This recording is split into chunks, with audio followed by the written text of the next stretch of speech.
Olá, boa noite para você que nos acompanha novamente no nosso Equilibre-se. No programa de hoje nós vamos falar sobre o Dia Mundial de Diabetes, justamente uma data para chamar a atenção de toda a sociedade sobre a doença, sobre as maneiras de prevenção, também de seguir um tratamento adequado no caso de um diagnóstico.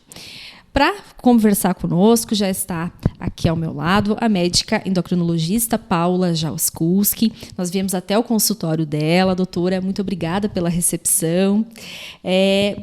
A importância de haver uma data específica para falar sobre esse tema, né, doutora? Porque muito se fala, tem também alguns boatos que giram em torno desse assunto, mas vale a gente reforçar esse alerta tanto para os pacientes como também para todo mundo, afinal de contas, é sempre bom prevenir, não é mesmo? Então, boa noite, pessoal. Primeiro eu queria agradecer o convite por estar aqui hoje para falar nesse tema que eu gosto tanto de conversar e é tão importante a gente debater cada vez mais.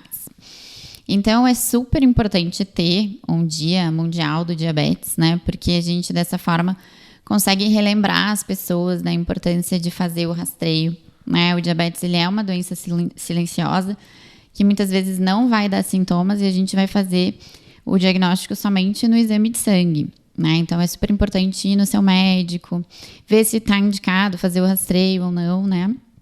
Então, enfim, manter o acompanhamento também para aqueles pacientes que já têm a doença, né? Sempre reforço isso, é muito importante começar o tratamento, mas também acompanhar para fazer os ajustes necessários. E também para a gente debater a necessidade de mudar hábitos, né, de prevenir aí o surgimento do diabetes, né? Então, é super legal ter essa data para a gente poder relembrar isso para as pessoas. Inclusive, assim, a título de curiosidade, né, alguns já devem ter visto, o símbolo do diabetes, ele é um círculo azul, né? E ele é esse círculo porque em algumas culturas o círculo significa vida e saúde. E a cor azul é a bandeira das Nações Unidas, que é um órgão que consegue atingir, né, dessa forma, toda a comunidade global, para relembrar, enfim, a importância desse tema. Muito bem, doutora. Bom, e em relação aos fatores envolvidos, né, na questão da diabetes? Pode ser tanto de origem genética, também tem a questão ambiental. O que é importante a gente destacar, tanto num caso como no outro? Bom, então, assim, eu vou falar aqui dos dois tipos principais de diabetes, né? Existe, então, o diabetes tipo 2, que é o mais comum, que é o que a gente mais ouve falar, que é aquele ligado aos maus hábitos de vida, né? Então, ele tem muita relação com o sedentarismo, com uma má alimentação, né? E com o sobrepeso e a obesidade. Mas ele tem também muita relação com genética. 80%, 90% dos casos vai ter história familiar positiva, principalmente no primeiro grau, né? Enfim, os pais, né, irmãos, que têm diabetes também, então ele tem muita relação com isso. E esse, então, é o tipo mais comum. Mas tem também o tipo 1, que a gente também, algumas pessoas conhecem, que é um tipo de diabetes que ocorre mais na infância e na adolescência, mas também pode surgir na vida adulta. E ele já tem um mecanismo bem diferente. Ele é um mecanismo que a gente chama de autoimune. Então, o que seria esse autoimune? É quando o nosso corpo ele ataca as células beta que produzem insulina lá no pâncreas por um mecanismo autoimune. Ele é como se reconhecesse essas células como células estranhas. E então essas células vão parar de produzir insulina e os indivíduos eles vão precisar repor esse hormônio aí para o resto da vida, né? Então, são mecanismos um pouquinho diferentes, mas em relação ao diabetes tipo 2, a gente tem sempre que reforçar a prevenção, né? Porque com um estilo de vida adequado, né? Mesmo com uma história familiar positiva, muitas vezes a gente consegue evitar o surgimento dessa doença, né? Certo. Bom, e doutora, se a gente pensar em âmbito de Erechim, de região, está sendo observado um aumento no número de casos, né, de diagnósticos positivos para diabetes, e o que pode estar relacionado a isso, além, claro, da questão os hábitos de vida, a qualidade de vida, né, o estresse também pode ter aí uma relação com isso? Bom, então assim, saiu até recentemente novos dados, né, sobre o diabetes, tanto a nível mundial, Brasil, E a gente está com uma prevalência bem elevada, né? O Brasil tem uma prevalência de 10,5% de diabetes na população adulta. E isso não é diferente aqui no Rio Grande do Sul e na nossa região, né? Mais ou menos essa prevalência que a gente viu aqui também. Então, a gente vê um aumento super importante nos últimos anos. Esse aumento, se a gente comparar 10 anos atrás, ele chega a quase 30% a mais de casos, né, com diabetes. Dá em torno de 26%. Então, é um aumento bem expressivo. O que a gente mais poderia relacionar a esse aumento? É realmente a nossa mudança de estilo de vida dos últimos anos. As pessoas estão com uma vida muito mais corrida e largaram o exercício físico de lado, né? A gente conversa hoje, muita gente é sedentária e o exercício ele é uma forma de prevenir diabetes super importante, porque ele reduz muito a resistência à insulina, que é um dos principais mecanismos que leva ao diabetes tipo 2. Além disso, hoje as pessoas não têm mais tempo de cozinhar em casa. Então, elas estão pedindo muita comida, né, assim, lanches, enfim, por não ter tempo de preparar a sua própria comida. Estão optando por ultraprocessados no supermercado, né, e não mais na comida in natura, que seria o ideal. Então, tudo isso são coisas que justificam, né, assim, os principais motivos que justificam esse aumento aí na nossa prevalência. Hoje o Brasil tem gastos muito grandes com diabetes, é o terceiro país que mais gasta com diabetes no mundo, então realmente a gente vê esse aumento aí nos últimos anos e a gente precisa agir para evitar que isso aconteça, né? Por isso é tão importante ter essas datas para relembrar das medidas preventivas que a gente deve aplicar, né? E, doutora, nesse sentido, o ideal seria começar cedo mesmo, quer dizer, com as crianças em casa, já chamando atenção, conscientizando para isso, né, para esse cuidado da prevenção mesmo. Mas também tem outra situação que envolve a diabetes infantil, né, que são aí outros aspectos envolvidos. Gostaria que você explicasse um pouco mais sobre esse tipo específico e como que os pais e responsáveis eles podem contribuir cada vez mais para a qualidade de vida e bem-estar. Bom, então aqui de novo eu vou falar um pouquinho de cada tipo de diabetes, né? Então, na infância, é mais comum a gente ver o diabetes tipo 1, né? Que é aquele que o mecanismo é autoimune, como eu comentei.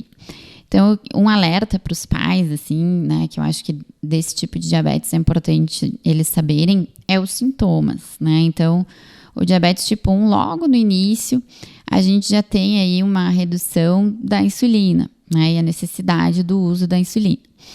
Então, os pacientes eles vão começar a ter muita sede, vão urinar bastante, vão perder peso muitas vezes, né?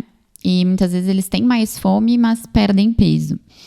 E nos casos mais agudos, mais graves, em que eles podem estar fazendo um quadro que a gente chama de cetoacidose, que é quando falta insulina de uma forma aguda e muito importante, eles podem ter muita dor abdominal, náusea, vômito.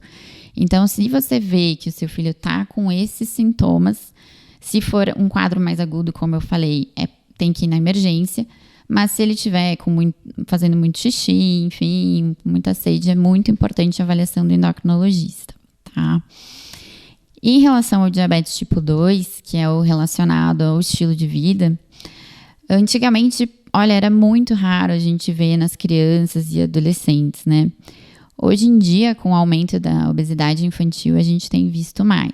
Mas é principalmente acima dos 10 anos e depois da puberdade que a gente vê um aumento. Então, para os pais, o que eu considero mais importante? É tentar estimular a criança, né, a não ficar em frente às telas. Assim, um pouco, acaba que às vezes é um pouco mais difícil, né? Mas incentivar a fazer exercício físico, andar de bicicleta, até as próprias atividades do dia a dia, né? Pegar mais escadas, caminhar, mas principalmente o exemplo, né?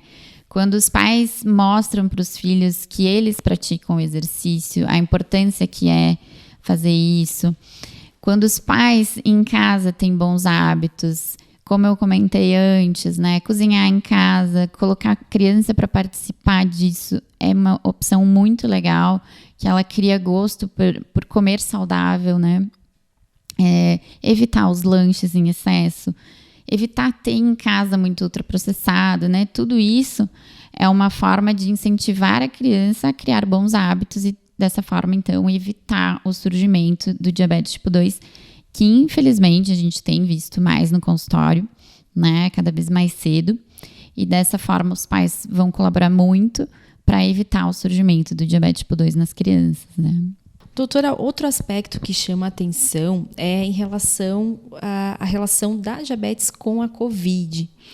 O que a gente tem, muitos estudos ainda estão em andamento, mas de definido, digamos assim, ou que a gente pode já comentar e dar um alerta a todo mundo. A gente vive já um momento bem melhor da pandemia, mas, enfim, é preciso se cuidar e a gente faz ainda todo esse chamamento em torno do assunto.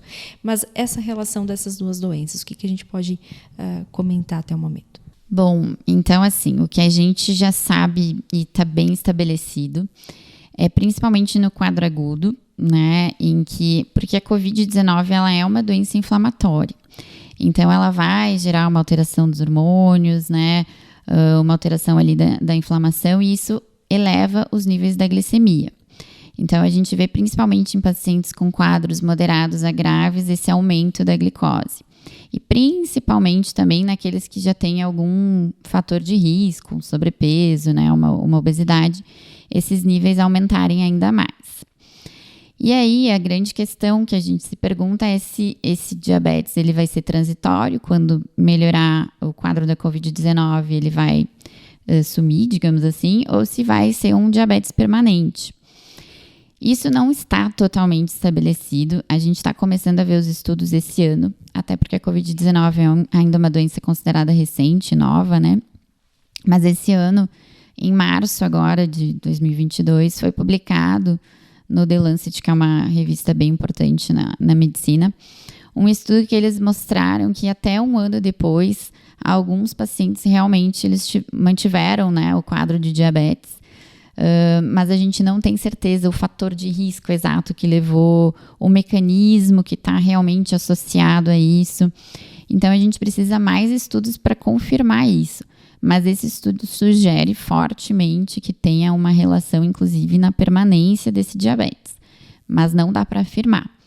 E para investigar melhor isso, tem atualmente um grupo internacional pesquisando isso e com certeza em breve a gente vai ter muitos estudos saindo desse grupo, que é um grupo da Monash, da Universidade de Monash na Austrália, que inclusive eu estudei lá há um ano, por coincidência, e do King's College em Londres. Então eles estão já estudando isso desde o começo, né, essa relação, porque a gente viu que alterava bastante, né, mas a gente não tinha essas informações de como seria depois.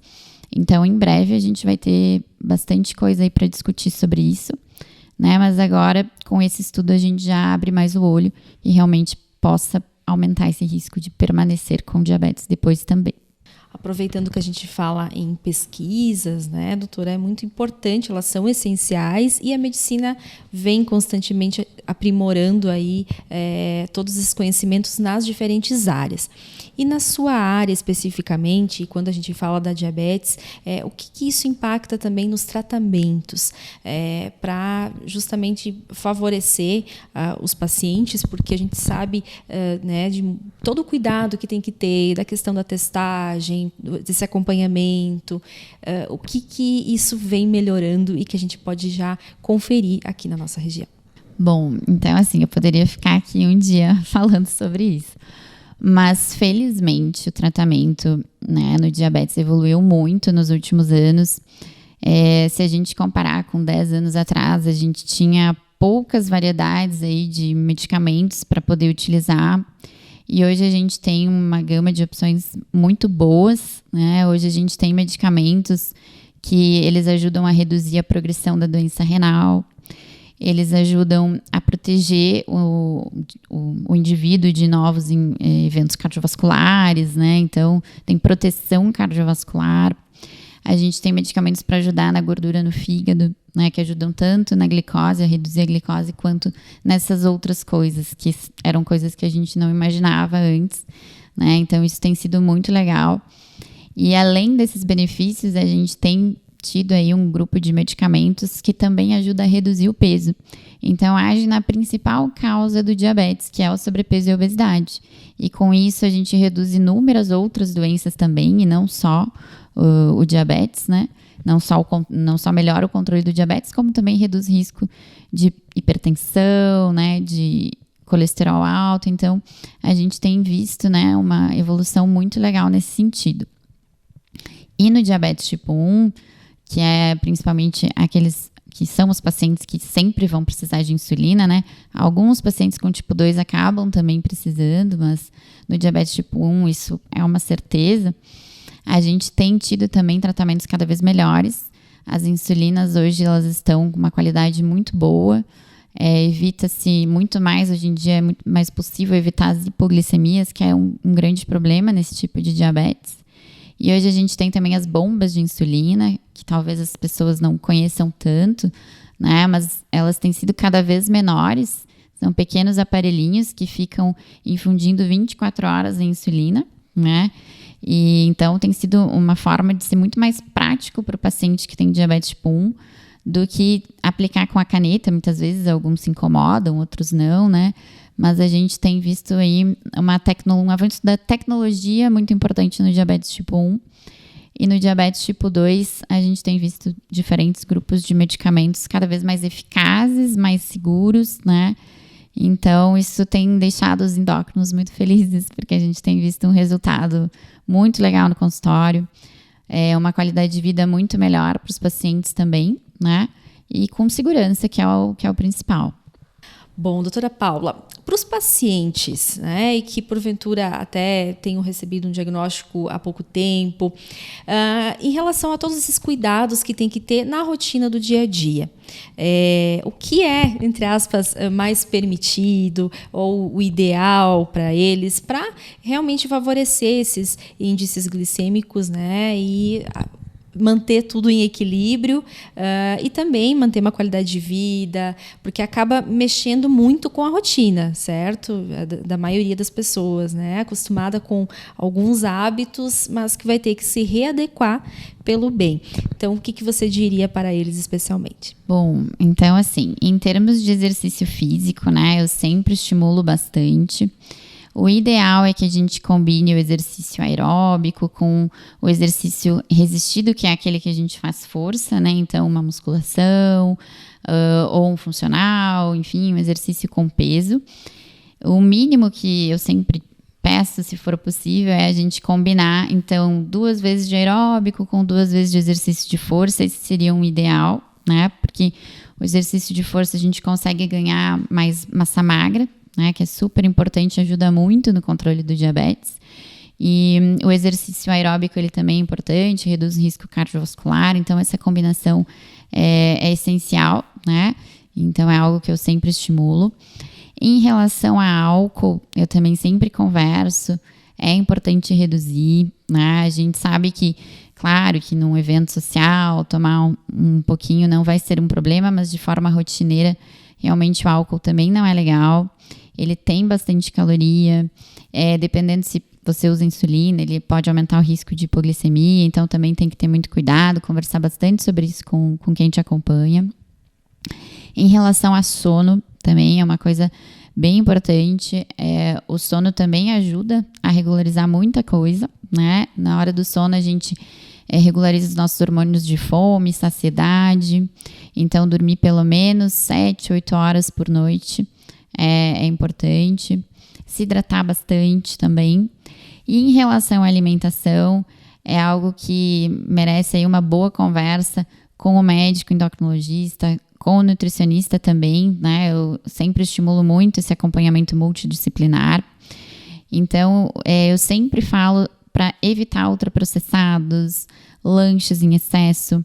Uma coisa que muita gente acha e na verdade é um mito, né? Ah, mas o suco que eu tomo é saudável, por que eu não posso tomar? Na verdade, não é que não pode, mas o suco, ele vai aumentar muito rápido a sua glicemia. Então, é muito melhor, por exemplo, você comer a fruta do que tomar o suco, né? Então, alguns ajustes, assim, básicos também são muito importantes de tirar essas dúvidas com o médico, com o nutri, né? Em relação a carboidrato, tem que reduzir quantidade, não precisa cortar o carboidrato da sua rotina, mas é reduzir. Então, o que eleva a glicemia não é só o doce, o açúcar, é também as massas, as farinhas, né? As farinhas brancas, enfim, então tem que reduzir quantidades. Doces, o ideal realmente é evitar, deixar assim para realmente um evento muito especial, né? Porque de forma rotineira isso vai atrapalhar bastante o controle do diabetes, né? Evitar aqueles alimentos com alto índice glicêmico, né? Então, entra aí muito o grupo das massas e farinhas e tudo mais. Então, é isso, assim, na minha opinião, o ideal é sempre ter um bom nutri em conjunto, trabalhando em conjunto, para poder também ajustar a alimentação junto com o paciente, baseado no que ele gosta também. Não adianta ele querer fazer uma dieta muito diferente que ele não vai conseguir manter, né? Então, eu acho que seriam isso as minhas dicas principais aí. Manter o exercício, uma alimentação saudável, né? O sono, hidratação, tudo isso ajuda demais no controle, não apenas o uso dos medicamentos. Sem dúvidas, doutora Paula. Bom, então gostaria de lhe agradecer já novamente pela sua participação aqui no nosso programa. E também vale ressaltar que o Dia Mundial de Diabetes foi celebrado ontem, mas é um cuidado permanente, não é mesmo, doutora Paula? Quer dizer, essa atenção não deve ser voltada somente em algum período do ano, mas tem que ser aí contínua. Bom, eu queria agradecer, né, de novo o convite. Adorei estar aqui hoje. E então, assim, eu queria reforçar mais uma vez o que a Isabel falou, né? É super importante que a gente sempre esteja acompanhando com exames em dia. Quem já tem o diagnóstico também manter, né, o acompanhamento certinho que o médico orienta. E lembrar que agora, final do ano, muita gente exagera um pouquinho, então fiquem de olho para quem já tem diabetes nos níveis de glicemia, né? Se surgir dúvidas, enfim, conversar com os seus médicos, mas tentar realmente evitar os exageros, né? Eu sempre falo para os meus pacientes que Natal e Ano Novo é para ser só um dia e não a semana toda, né? Porque senão isso acaba gerando aí muitas vezes alterações mais importantes nos níveis glicêmicos, né? E é isso, queria agradecer bastante pelo convite de novo. Tá, obrigada. E assim nós encerramos o programa dessa semana. Agradeço também a sua companhia. Lembrando que esse programa pode ser conferido a qualquer momento aqui na página do Jornal e TV Bom Dia. Tenham todos uma excelente semana.